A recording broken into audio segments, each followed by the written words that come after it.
Mumbai Tug brought to you by Sunny's World. Pune's Pride Sunny's World, life in sunshine. Resort weddings, events, restaurants, adventure wellness. Sunny's World, perfect destination for every occasion. नमस्कार, मी अभिजित करंडे. आपल्या सर्वांचं मुंबई तकमध्ये स्वागत आहे. अत्यंत महत्त्वाच्या विषयावरती supreme कोर्टामध्ये कालपासून सुनावणी सुरू आहे आणि तो विषय आहे शिवसेना कुणाची आणि फैसला नेमका अडलाय कुठे. त्याचं कारण असं आहे की काल कपिल सिब्बल यांनी 2 तास युक्तिवाद केला आणि 10व्या सूचीप्रमाणे नेमकी 10वी अनुसूची काय सांगते याची जर डेफिनेशन आपण जर व्यवस्थित व्याख्या जर केली नाही तर त्याचा तोटा कसा होऊ शकतो हेही त्यांनी दाखवून दिलं. आज सुद्धा कपिल सिब्बल यांनी 1 तास युक्तिवाद केलेला आहे आणि राजकीय पक्ष मोठा की विधिमंडळ पक्ष मोठा असा सवाल त्यांनी केलेला आहे. अर्थात शिवसेनेचा निकाल दृष्टिक्षेपात आहे, पण तो निकाल कोणाच्या बाजूने जाणार हा युक्तिवाद नेमकं काय सांगतोय. ज्या पद्धतीचे मुद्दे कपिल सिब्बल यांनी उपस्थित केलेले आहेत ते मुद्दे घटनेच्या चौकटीमध्ये कुठे बसतायत आणि सर्वात महत्त्वाचा भाग म्हणजे चुकीच्या तथ्यांच्या आधारावरती कपिल सिब्बल युक्तिवाद करतायत. हा जो शिंदेंच्या नेत्यांचा दावा आहे तो किती खरा आहे, कोर्टात काय घडलं या सगळ्याबद्दल बोलण्यासाठी शिवसेनेची बाजू जी कोर्टात मांडतायत त्यांच्या टीममध्ये जे आहेत ते असीम सरोदे आपल्यासोबत आहेत. असीमजी, आपलं खूप खूप स्वागत आहे.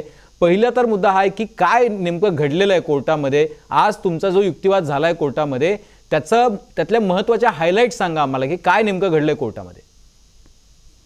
अभिजित, खरं तर नवीन खूप काही घडलेलं आहे असं नाहीये. वारंवार त्याच गोष्टी सांगण्यात आलेल्या आहेत आणि त्या सांगाव्या लागलेल्या आहेत.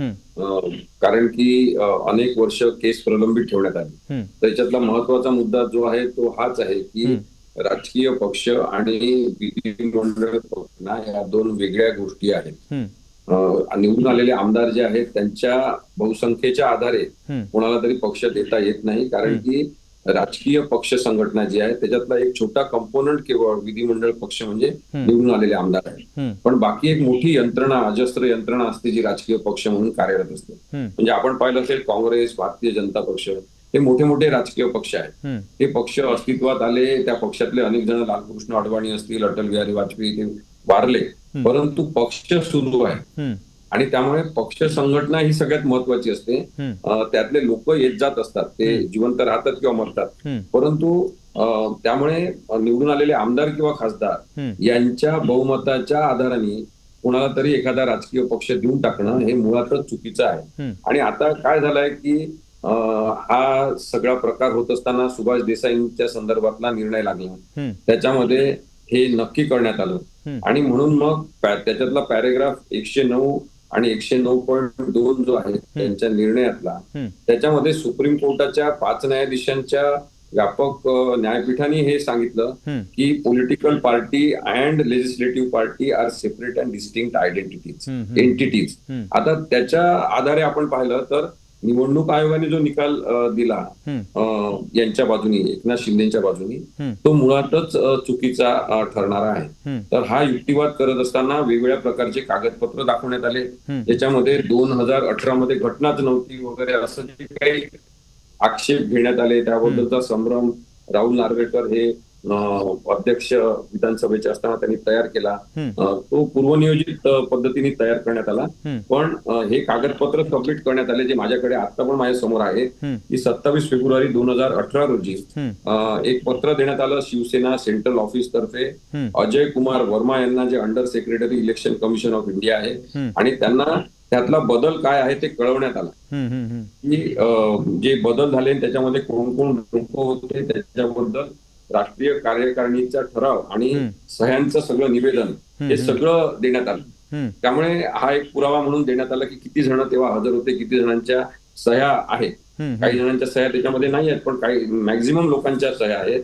आणि त्याच्या आधारे हे नक्की आपण पाहू शकतो की निदान हा मुद्दा तर निकालात निघतो की पक्ष संघटनेवर पकड आणि ताबा हा उद्धव ठाकरेंचा होता, त्यांचा निर्णय सगळ्यात महत्वाचा म्हणून मानला गेलेला आहे. मग इलेक्शनचे हवाले दिले गेले. 2014चं इलेक्शन, 2019चं इलेक्शन, ज्याच्यामध्ये विधानसभेमध्ये आणि लोकसभेमध्ये प्रचंड बहुमताने उद्धव साहेबांनी पक्ष निवडून आणला. तर त्याची सगळी संख्या सांगितली गेली तिथे की किती जण निवडून आले उद्धव साहेबांनी नेतृत्व केल्यामुळे, ते सुद्धा कोर्टासमोर मांडण्यात आलं, त्याचे दाखले देण्यात आले. आणि ते मी मुद्दाम आपल्याला सांगतो की उद्धव साहेबांच्या नेतृत्वाखाली ज्या पद्धतीने आमदार आणि खासदार निवडून आले ते पाहता हे सांगण्यात आलं की त्यांना एबी फॉर्म जो महत्वाचा भाग असतो की हा एक विशिष्ट माणूस आमचा उमेदवार आहे, हा आमच्या पक्षातर्फे निवडणुकीला उभा राहत आहे, त्याच्यामुळे आमच्या पक्ष चिन्हावर उभा राहणार. तर त्याच्यामध्ये एकनाथ शिंदे पण आहेत, त्याच्यामध्ये पळून गेलेले अनेक आमदार खासदार आहेत की जे उद्धव साहेबांच्या सहीने दिलेल्या एबी फॉर्मवर निवडून आलेले आहे. त्यामुळे मग पक्ष संघटना कोणाची आहे तर उद्धव साहेबांची आहे. मग हा एक मुद्दा मांडण्यात आला. त्याचबरोबर एक मुद्दा आणखी मांडण्यात आला की जर 2014 पासून 2019 आणि त्याच्या पुढे 2022 पर्यंत तुम्ही सगळेजण निवडून आलेले लोक हे या पक्षामध्ये होते, या पक्षातर्फे मंत्री होते, या पक्षाच्या सगळ्या जबाबदाऱ्या तुम्ही पार पाडत होते आणि उद्धव साहेबांनी सांगितल्यानुसार कामकाजाची पद्धती नक्की करत होते. तर मग त्यावेळेस तुम्ही या एवढ्या मोठ्या कालावधीमध्ये तुम्ही 2014 पासून 2022 एवढाच कालावधी घेतला तरी या कालावधीमध्ये तुम्ही कधीच कोणी असं म्हटलं नाही की या पक्षाची घटना चुकीची आहे, कामकाज पद्धती चुकीची आहे, यांनी हिंदुत्व सोडून दिलेलं आहे, यांनी आपला विचार सोडून दिलेला आहे, बाळासाहेबांच्या विचारांची कास सोडली असं कधीच कोणी म्हटलं नाही. पण तुम्हाला असं वाटतं की 2012ला शिवसेना प्रमुख बाळासाहेब ठाकरे यांचं निधन झालं, 2013ला आपल्याला कल्पना आहे की पहिल्यांदा निवडणूक झाली आणि उद्धव ठाकरे जे आहे ते पक्षप्रमुख झाले, त्याच्यानंतर 2018ला आणि ती जी घटनेतले जे बदल होते शिवसेनेच्या ते इलेक्शन कमिशनला कळवण्यात आलेले होते. पण इलेक्शन कमिशनने एक्झॅक्टली तेच नाकारलेलं आहे. 2018 मधील शिवसेनेची जी घटना होती तीच निवडणूक आयोगानं नाकारलेली आहे. आता याच्यात दुसरा मुद्दा अभिजित असा आहे की असं समजू आपण, म्हणजे आपण त्याला म्हणतो for the sake of argument, म्हणजे युक्तिवाद करण्याचा भाग म्हणून असं समजू की काहीच कळवलं नाही, निवडणूक आयोगाला बदल कळवला नाही असं समजू थोड्या वेळासाठी. पण त्याच्यामध्ये दुसरी टर्म असते consent by conduct, agreement by your behaviour, की तुम्ही 2014, 2018, 19, 22 इथपर्यंत या सगळ्या कालावधीमध्ये तुम्ही ती पक्ष संघटना मान्य करता, म्हणजे ना निवडणूक कमिशननी कधी आक्षेप घेतला, ना कोणत्याही एखाद्या यंत्रणेने आक्षेप घेतला, ना निवडून आलेल्या लोकांनी कधी आक्षेप घेतला. याचा अर्थ काय आहे की तुम्ही उद्धव ठाकरेंचं नेतृत्व मान्य केलं. म्हणजे एबी फॉर्म जेव्हा दिला 2014 मध्ये तेव्हा निवडणूक आयोगाने रिजेक्ट करायला पाहिजे, तुमचे एबी फॉर्म आम्ही मान्य करत नाही उद्धव ठाकरे यांच्या सह्यांचे. जेव्हा तुम्ही मान्य करता तेव्हा तुम्ही एक कन्सेंट देता आणि ती अत्यंत सक्रिय संमती असते की आम्ही तुमचा एबी फॉर्म मान्य करतो, तुमचाच एबी फॉर्म आम्ही मान्य करतो, त्याच्यानुसार तुमच्या पक्षातर्फे उभं राहणाऱ्यांचं अस्तित्व सुद्धा मान्य करतो, असं जेव्हा आपण दाखवतो. यंत्रणा असेल किंवा ते एकनाथ शिंदेसारखे सगळे लोक जे उभे राहिलेले असतील ते, तर मग तुम्ही नंतर नाकारू शकता का? ते नाही नाकारू शकत. तर काय आपल्याला बेकायदेशीरता आणण्यासाठी तुमच्या सोयीने कधी पण काही अर्थ काढायचा याची परवानगी काही कायद्याने दिलेली नाही. हा सुद्धा मुद्दा महत्वाचा म्हणून मांडण्यात आलेला आहे. दुसरा एक मुद्दा त्याच्यामध्ये फार इंटरेस्टिंग ठरतो तो आहे अध्यक्षांचा, कारण अध्यक्षांकडे पहिली केस आली. दोन्ही बाजूचा मुद्दा हा होता की अपात्रतेची सुनावणी होती आणि या बाजूनी भरत गोगावले यांना व्हीप करण्यात आलेलं होतं, एकनाथ शिंदे यांच्या बाजूने इकडे सुनील प्रभू व्हीप होते, आपल्याला कल्पना आहे. आणि तो जो व्हीप होता तो व्हीप मला असं वाटतं की तो नाकारण्यात आलेला आहे. म्हणजे अध्यक्षांनी जरी कुणालाही अपात्र केलं नसलं दोन्ही बाजूच्या, तरी सुद्धा पक्ष आणि चिन्ह आणि ज्या नव्यानं व्हीप जो नेमलेला आहे एकनाथ शिंदे यांच्या पक्षाचा त्याला मान्यता दिलेली आहे. अर्थात कोर्टानं नंतर सांगितलं की तो व्हीप स्वीकारणं चूक होतं. पण प्रश्न असा आहे की ज्या वेळेला त्यांचा युक्तिवाद असा होता की आम्ही पक्ष सोडलेलाच नाही किंवा पक्षामध्ये फूट नाहीच आहे, उद्धव ठाकरे हे वेगळे आहेत, उद्धव ठाकरे हे पक्षासोबत आलेले नाही आहेत, आणि ज्यावेळेला पक्ष, विधिमंडळ पक्ष आणि राजकीय पक्षच आमच्यासोबत आहे त्यावेळेला हे निर्णय घेण्यात आलेले आहे. त्यावेळेला नव्यानं अध्यक्षांची निवड करण्यात आलेली आहे. तुम्ही पण ते ऐकलं असेल.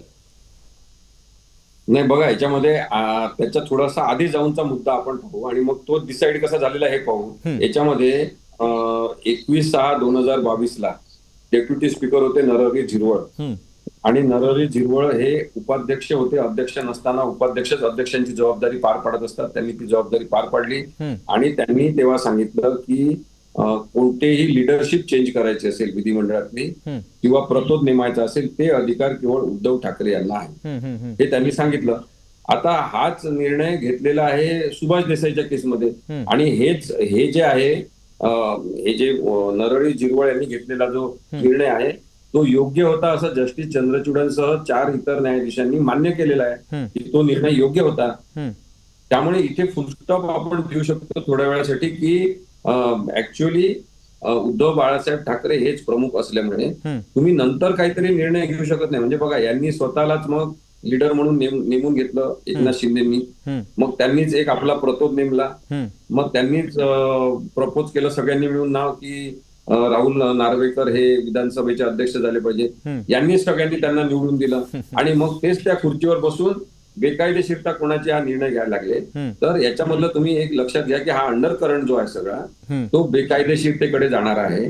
त्यामुळे कपिल सिब्बल हेच म्हणाले की ही बेकायदेशीरतेची जी स्कीम आहे ती स्कीम घटनाबाह्यतेकडे जाणारी असल्यामुळे त्याच्याबद्दलचा विचार झाला पाहिजे. म्हणून त्यांनी एक वाक्य म्हटलं, निवडणूक आयोग त्यानंतर हे कोण गव्हर्नर यांनी जो निर्णय घेतला होता तो, राहुल नार्वेकरांनी जो निर्णय घेतला, या सगळ्यांबद्दल त्यांनी एक वाक्य म्हटलं की इन्स्टिट्यूशनल इंटेग्रिटी डेंजर मध्ये आहे आणि ती इंटेग्रिटी महत्वाची आहे. त्यांनी म्हटलं हे की ही केस एक आपल्या समोर आहे, आपण ती निकाल लावू, आपण त्याचा तुम्ही तो निर्णय घ्या.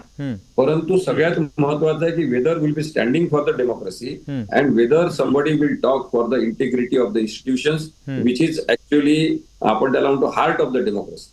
मग आता या संदर्भात ही व्यापकता त्यांनी ती आर्ग्युमेंट मधून आणलेली आहे ती महत्वाची आहे. आणि दुसरा एक मुद्दा मी तुम्हाला सांगतो अभिजित की 28/6/2022 रोजी बहुमत चाचणीचा जो आदेश दिला कोणी यांनी आपल्या राज्यपालांनी, आता हा आदेश योग्य होता का असं जर आपण पाहिलं तर एक पत्र सबमिट करण्यात आला काल आणि ते रेकॉर्डवर आहे. आता ते पत्र आता मला दिसेल तर मी तुम्हाला सांगेन, पण ते पत्र जे आहे त्याच्यामध्ये रेकमेंड कोणी केलं बहुमत चाचणी घेण्यासाठी असा प्रश्न जेव्हा कोर्टासमोर आला तेव्हा हे पत्र दाखवण्यात आलं. ते पत्र सापडलंय मला, ते मी तुम्हाला सांगतो. ते पत्र आहे 28/6/2022 आणि त्या पत्रामध्ये काय लिहिलेलं आहे मी फक्त एक पॅरेग्राफ पहिला वाचतो की हे उद्धव ठाकरेंना भगतसिंग कोश्यारींनी उद्देशून पत्र लिहिलेलं आहे. त्यांनी लिहिलं की I am in receipt of 2 letters dated 28/6/2022 which have been received at Rajbhavan Mumbai. The first letter, पहिलं लेटर कोणाचं आहे, has been given by 7 independent MLAs stating that you have lost the majority on the floor of Vidhan Sabha and requesting me to call for special session of the Maharashtra Legislative Assembly and to direct you to prove your majority on the floor of the house. मग आता असं पत्र देण्याचा आमदारांना, स्वतंत्र आमदारांना अधिकार आहे का? आहे अधिकार. आपण हे मान्य करू, आहे अधिकार त्यांना ते व्यक्त करण्याचा. नंतर सिमिलर लेटर 28/6/2022 रोजी दिलं which has been received from the leader of the opposition म्हणजे देवेंद्र फडणवीस यांच्याकडून stating that you have lost the majority in the Maharashtra legislative assembly and floor test for providing your majority in Vidhansabha is urgently required. आता हे त्यांना म्हणण्याचा हक्क आहे का? आहे हक्क. पण गव्हर्नरनी काय करायला पाहिजे? गव्हर्नरनी हे 7 कोण आमदार असतील ते आणि विधानसभेचे विरोधी पक्षनेते देवेंद्र फडणवीस असतील ते, त्यांनी म्हटल्यामुळे बहुमत चाचणीचे आदेश करायचे हा त्यांना अधिकार आहे का? हा अधिकार त्यांना मुळीच नाही. त्यांनी काय करायला पाहिजे? काउन्सिल ऑफ मिनिस्टर्स म्हणजे मुख्यमंत्री आणि काउन्सिल ऑफ मिनिस्टर यांच्या सल्ल्यानुसार कामकाज करावे एवढीच संविधानिक जबाबदारी त्यांच्यावर आहे. त्यांनी हे बहुमताची चाचणीचा जो आदेश दिला ना तो पूर्णपणे बेकायदेशीर असंविधानिक आहे असं मी म्हणत नाही, तर असं सुप्रीम कोर्टाने त्यांच्या सुभाष देसाईच्या केसमध्ये नक्की सांगितलेलं आहे.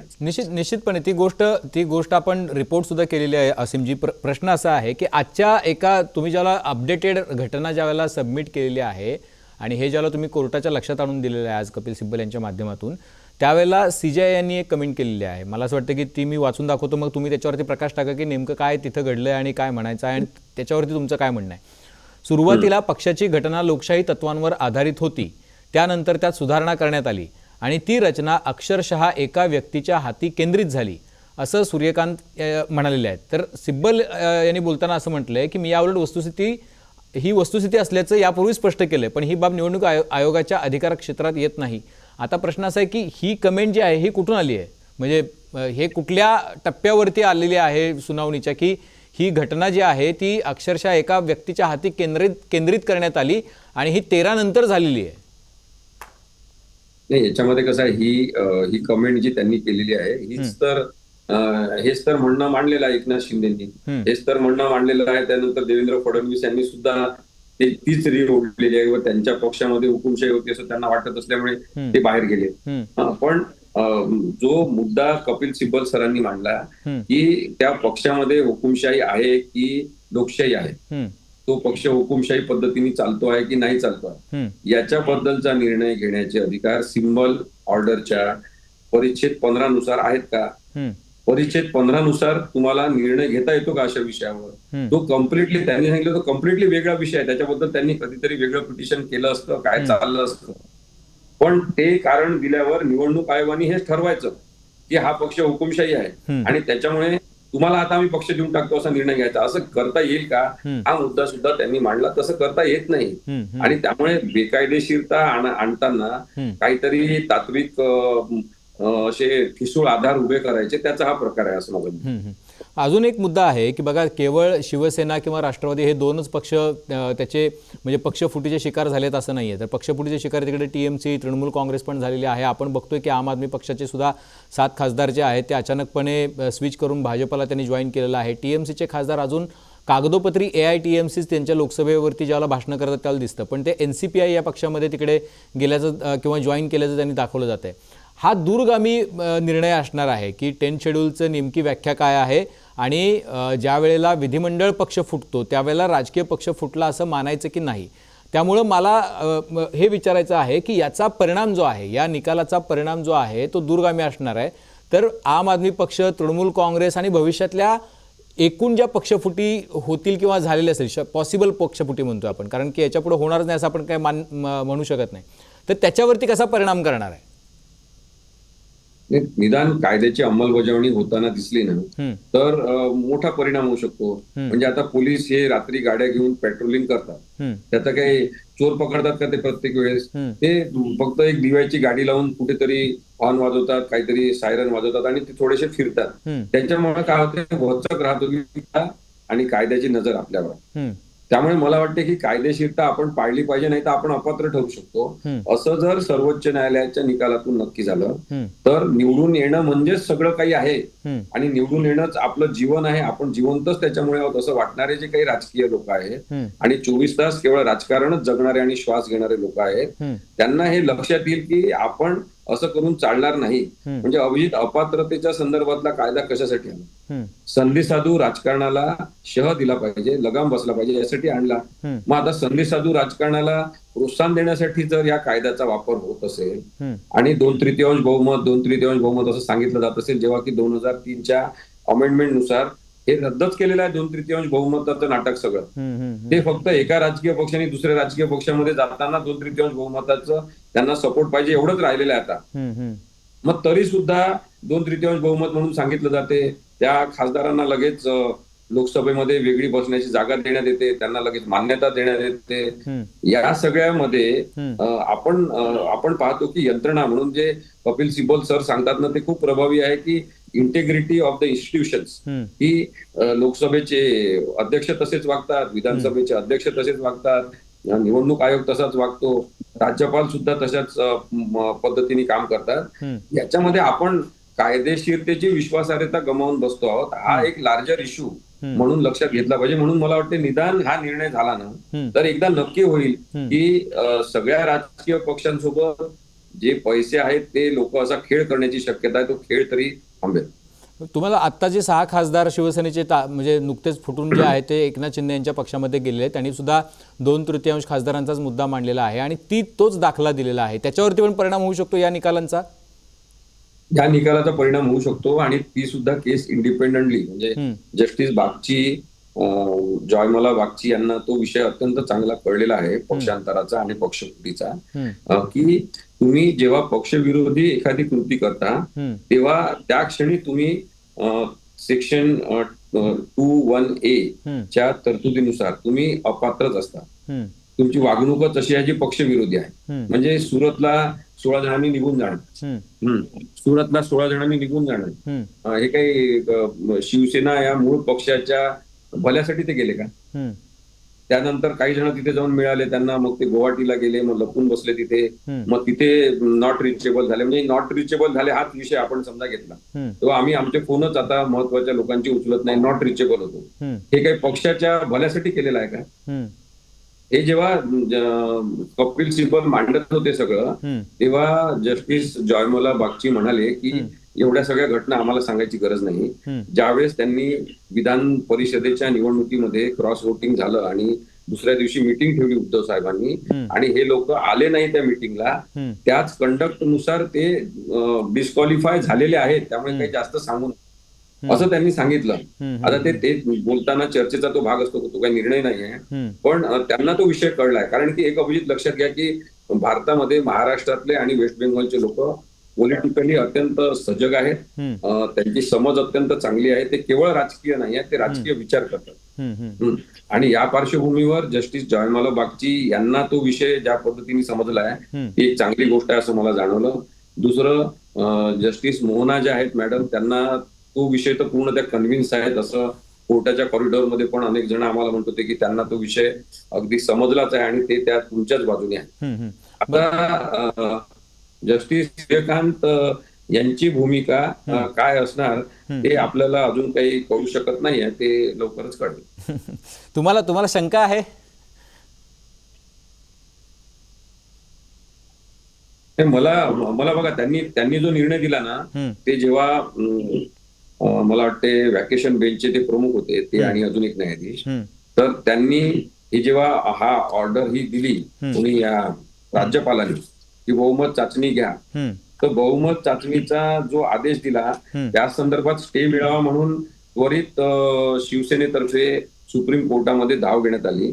तेव्हा हेच न्यायाधीश होते सूर्यकांत, ज्यांनी सांगितलं की मी त्या निर्णयामध्ये ढवळाढवळ करणार नाही, मी स्टे देणार नाही. तिथून ही सुरुवात झाली. मग आता 5 न्यायाधीशांचा निर्णय देताना हे नक्की केलं त्यांनी की हे जे भगतसिंग कोश्यारी आहे राज्यपाल, त्यांनी बहुमताच्या चाचणीचा दिलेला निर्णय पूर्णतः बेकायदेशीर आहे.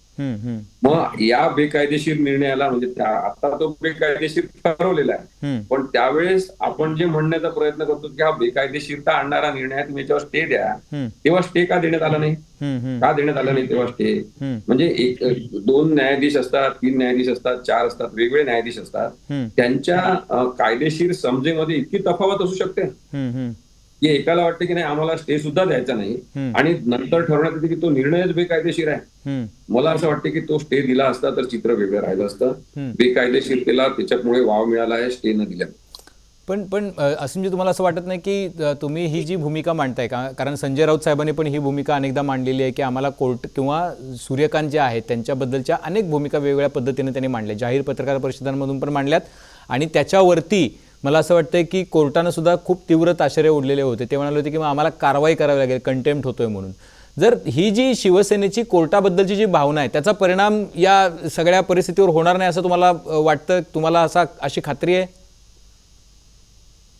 नाही, कसं आहे, हे थोडंसं अभिजित वेगवेगळ्या चळवळी आणि आंदोलन या काळादरम्यान जे झाले आणि ज्या कॉक्रोच जनता पार्टीला जस्टिस सूर्यकांत यांनी जन्म दिला, त्यांचं जे आंदोलन झालं त्याच्यामुळे आता एक वचक निर्माण झालेलं आहे. अगदीच बेकायदेशीरता कोणी करू शकणार नाही. आणि मला असं वाटतं की ते जे आता लवकरात लवकर केसेस घेण्याचा प्रयत्न करतायत ते सुद्धा लोकांची टीका झाली. आता ना सहनशीलतेचा कडेलोट झालाय लोकांच्या, त्यांना लक्षात यायला लागलं आता न्यायालयाची प्रतिष्ठा पणाला लागलेली आहे. जो काही निर्णय द्यायचा तो द्या, पण चुकीचा निर्णय दिला तरी लोक आता ऐकून घेणार नाही अशा मनस्थितीत ही नवीन पिढी आहे. आपण सहन केलं, आपण नुसतं बोलत राहिलो, तात्विक मांडणी आपण करत राहिलो, वैचारिक पार्श्वभूमी सांगत राहिलो, पण आता हे लोक ते मान्य करत नाही. त्यांना चोर कोण आहे हे स्पष्टपणे चेहरे दिसतात. ते म्हणतात बाकीचं तुमचं तुम्ही काय असेल ते भांडत बसा, आम्हाला काही सांगायचं. त्यामुळे मला असं वाटतं की प्रत्येकच न्यायाधीशांनी, प्रत्येकच वकिलांनी, प्रत्येक पोलिसांनी याची दखल घेतली पाहिजे की आता बेकायदेशीरता चालणार नाही. बघा असीमजी, अजून एक महत्त्वाचा मुद्दा आहे की 4 वर्ष झालेली आहेत आणि 4 निवडणुका या दरम्यान झालेल्या आहेत. आपल्याला कल्पना आहे की 2024ची लोकसभा झाली, 2024ची विधानसभा झाली, त्याच्यानंतर झेडपीचे इलेक्शन, त्याच्या आधी महापालिकेचे इलेक्शन झाले आणि काही अगदीच पंचायत समित्या आणि काय ग्रामपंचायती पण इलेक्शन झाले. जे काही फायदा तोटा व्हायचा होता शिवसेनेचा पक्ष म्हणून, संघटना म्हणून, तो फायदा तोटा होऊन गेलेला आहे. आणि आता तुम्हाला काय वाटतं की या निर्णयानं शिवसेनेला काय साध्य होणार आहे या निर्णयामुळे, किंवा तुम्हाला वैयक्तिक विधिज्ञ म्हणून काय वाटतं की हा निर्णय जो आहे हा निर्णय कशासाठी महत्त्वाचा ठरणार आहे? मला प्राथमिकदृष्ट्या दोन गोष्टी वाटतात. पहिली की संविधानिक ताकद वाढण्यासाठी भारतामध्ये कायद्याचं राज्य आहे आणि कायद्याचं राज्य नाही हे प्रस्थापित होण्यासाठी हा निर्णय अत्यंत महत्वाचा राहणार आहे. अपात्र कोण होऊ शकतात आणि कोणाची वागणूक ही अपात्रतेसाठी कारणीभूत ठरते हे एकदा नक्की झालं तर राजकीय स्थैर्य प्राप्त होईल. संधी साधू राजकारण थांबवलं जाईल या निर्णयामुळे आणि जी पक्षाची कोणी पण कधी निवडून नये आणि एखादा राजकीय पक्ष केवळ दांडगा आहे म्हणून ते कोणाचे आमदार खासदार विकत घेऊन बहुमत प्राप्त करतील असं होणार नाही. ही एक चांगली परिस्थिती तर निर्माण होईल. त्यामुळे हा एक आहे दृष्टिकोन. दुसरं मला असं वाटतं की सत्याचा विजय होताना जर लोकांना दिसला तर त्यांचा विश्वास या यंत्रणेवरचा कायम राहील. पण अजूनही न्यायव्यवस्थेमध्ये इतके चांगले न्यायाधीश आहेत, त्यांच्या समोर अनेकदा चांगल्या केसेस येऊ दिल्या जात नाही, त्यांना चांगल्या असाइनमेंट मिळत नाही, त्यांना चांगल्या ठिकाणी पाठवत नाही, असं बरेचदा होताना आपल्याला दिसत आहे. मी तरी हे बघतो. त्यामुळे अनेक न्यायाधीश चांगले आहेत आणि अजूनही न्यायव्यवस्था या यंत्रणेवरचा विश्वास सामान्य नागरिकांचा कायम आहे. आता तो टिकवण्याची जबाबदारी जे त्या ठिकाणी प्रमुख पदावर असतात त्यांच्यावर आहे. बघा, शेवटचा प्रश्न आहे माझा की परत एकदा प्रेक्षकांना कळावं की ज्या 10व्या अनुसूचीचा उल्लेख वारंवार केला जातोय आणि आयाराम गायाराम टर्म वापरली जायची, एका दिवसामध्ये आपल्याला कल्पना आहे की 80च्या दशकामध्ये 3 पक्ष एका आमदारांनी बदललेले होते आणि त्याच्यानंतर ती आयाराम गायाराम नावाची टर्म आली आणि मग आपल्याला कल्पना आहे की 10वी अनुसूची जी आहे, पक्षांतरबंदी कायदा जो आहे तो आणण्यात आला. या 10व्या अनुसूचीमध्ये नेमकं काय म्हटलं गेलेलं आहे की ज्याची व्याख्या जी आहे त्याची मोडतोड झाल्याचा तुमचा दावा आहे, अध्यक्षांकडून असेल, इलेक्शन कमिशनकडून असेल आणि म्हणून तुम्ही आता कोर्टामध्ये गेलाय. तर 10व्या अनुसूचीमध्ये नेमकं काय म्हटलं गेलं, प्रेक्षकांना समजेल अशा भाषेत थोडंसं सांगा, म्हणजे त्यांच्यावर लक्षात येईल की शिवसेनेचं भांडण नेमकं काय आहे. ते भांडण हे आहे की हा कायदा, म्हणजे पहिली गोष्ट तर हे समजून घ्या की हा कायदा पक्षांतर रोखणारा कायदा आहे. कोणीही सोप्या पद्धतीने पक्षांतर करावं यासाठी हा कायदा नाही. या कायद्याचा वापर पक्षांतर करण्यासाठी कोणी करू शकत नाही. आता असं म्हटलं जातं की एखाद्या व्यक्तीचं वेगळं स्वतंत्र मत असेल तर तो मांडू शकणार नाही का, त्याला एखाद्या पक्षाची ध्येय धोरणं मान्य नसतील तर मार्ग उपलब्ध आहे की त्या माणसाने राजीनामा द्यायचा आणि परत निवडणूक लढवायची. त्यामुळे त्याचं स्वातंत्र्य अबाधित ठेवण्याची व्यवस्था आहे. त्याला पक्ष सोडू शकतो तो, त्याला जर तो हुकुमशाही पक्ष वाटत असेल तर. दुसरी गोष्ट आहे की या कायद्यामध्ये तुमच्या वागणुकीवरून तुम्ही अपात्र ठरता हा एक महत्वाचा मुद्दा 2(1)A मध्ये नमूद केलेला आहे. मग त्याच्यामध्ये हे स्पष्टपणे सांगितलं की पक्षविरोधी कोणतीही कृती, पक्षविरोधी कोणतीही कारवाई, पक्षाच्या ध्येय धोरणाशी सुसंगत नसलेलं कोणतंही काम करत असाल तुम्ही तर तुम्ही अपात्र आहात. एवढं सोपं आहे. म्हणून मी मगाशी म्हणालो की तुम्ही काही आमदार घेऊन सुरतला जाणं हे काही पक्षाच्या हितासाठी गेले होते का तुम्ही? का तिथे पक्ष कार्यकारिणीची काही बैठक होती काय? तिथे पक्ष विस्ताराचा काही संघटनेचा कार्यक्रम होता? काय होतं तिथे की तुम्ही न सांगता निघून गेले? पण त्यामुळे ती पक्षद्रोही पक्षविरोधी कारवाई असल्यामुळे तुम्ही अपात्र ठरता. एवढं साधं खरं तर त्यांनी ते ठेवलेलं आहे. आणि 2003 मध्ये 2/3 विषय बंद झालेला आहे. त्यामुळे 2/3 बहुमत आहे आमच्याकडे, तुमच्याकडे 2/3 नाही, 2/4 असलं तरी तुम्ही किंवा 3 असलं तरी पण हे तुम्हाला आहे बहुमत याच्यासाठी कामातच येत नाही. तुम्ही पक्ष सोडू शकत नाही. एकदा पक्ष घेतल्यावर तुम्ही राजीनामा देऊ शकता.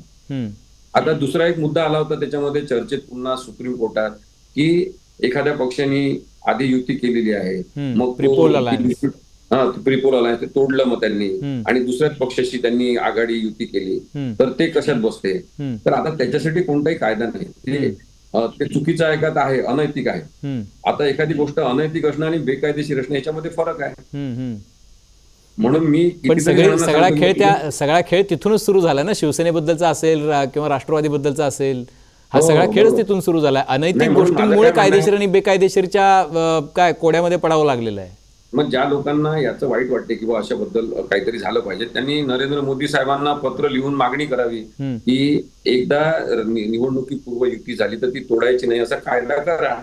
करतील का ते कायदा? नाही करणार ते कायदा अभिजित, कारण की सगळ्यात जास्त निवडणूक पूर्व झालेल्या युती तोडण्यामध्ये भारतीय जनता पक्षाने पुढाकार घेतला भारतामध्ये अनेक राज्यांमध्ये. त्यामुळे हे समजून घ्या तुम्ही, हे राजकारण आहे. राजकारण त्यांच्या सोयीसाठी ते करत असतात. आपण नागरिक म्हणून या सगळ्या घटनांकडे एवढंच पाहिलं पाहिजे की बदमाशी नसली पाहिजे. चुकीचा आविर्भाव असलेले लोक, चुकीचे कारवाया करणारे लोक आणि खोटारडे लोक हे निदान डिसिजन मेकिंग अथॉरिटी नसले पाहिजे. म्हणजे कोणी मंत्री होऊन बसतो, कोणी मुख्यमंत्री होतो, कोणी उपमुख्यमंत्री होतो आणि तुमच्या डोक्यामध्ये मात्र एक केवळ राजकारण 24 तासाचं भरलेलं असते, ज्याच्यामध्ये तुम्ही मोठेपणा, श्रेयवाद हे सगळं राबवत असता. तर नागरिकांचं, लोकांसाठी चालवलेलं राज्य कधी येणार हा प्रश्न आहे.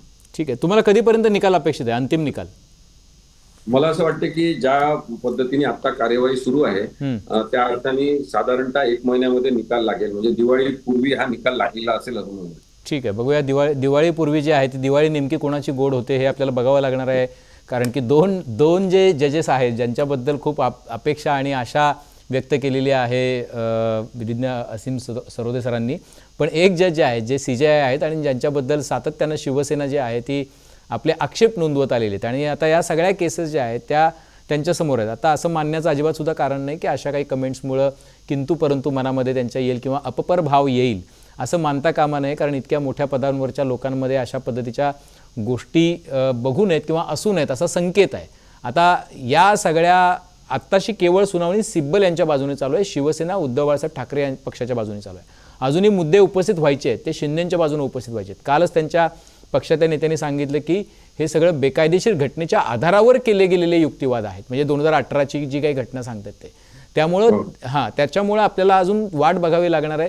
शिवसेनेचा निकाल जो आहे तो खूप इंटरेस्टिंग मोडवरती आहे. बुधवारी परत सुनावणी आहे, आपल्याला बुधवारी परत भेटायचं आहे आणि त्याच्यानंतर सुद्धा हा पक्षांतरांचा आणि आयराम गायरांचा जो विषय आहे तो ॲक्च्युअली देशाच्या राजकारणातून द एंड त्याचा कोट करतं का याकडे सुद्धा आपलं लक्ष असणार आहे. सरोदे सर, तुम्ही आलात आणि बोललात खूप तुमच्या व्यस्त कार्यक्रमातून आणि दिवसभर तुम्ही थकलेला असताना सुद्धा, त्याबद्दल मनापासून आभार. प्रेक्षकांच्या काही कमेंट असतील तर तुम्ही निश्चितपणे त्या नोंदवा. बेल आयकॉनवरती क्लिक केलं तर अपडेट्स मिळत जातील. सर्वात महत्त्वाचं म्हणजे मुंबई तकचं यूट्यूब चॅनल सबस्क्राईब करायला विसरू नका. पाहत राहा मुंबई तक. Mumbai Tuck brought to you by Sunny's World.